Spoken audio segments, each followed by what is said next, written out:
Hi, I'm Emma, and this is how to fold a shirt in 3 seconds. Today, I'm going to share my hack for folding clothes as fast as I possibly can. This is arguably one of my most time-saving life skills.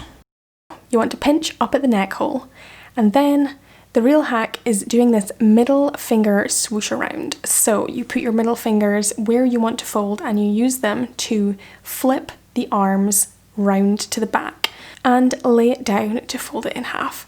As I've gotten more experienced with this folding method, I have been able to do it in one motion, and it really does speed up when you get the hack of the middle finger swoosh around. If your t-shirt is being a little bit difficult, maybe it's a long sleeve t-shirt or needs a little bit more care, feel free to do the finger swoosh and then lay it on its front and adjust the sleeves accordingly.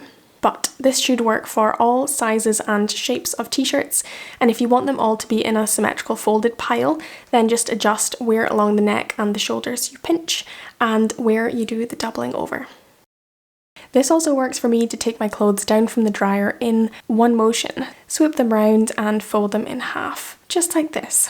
If you want to make your folding to be wider, just pinch slightly further out to the shoulders. And if you want your t-shirt folding to be slightly longer, then just adjust where you place your t-shirt in half. And that's it for me. May you forever fold in peace. Amen.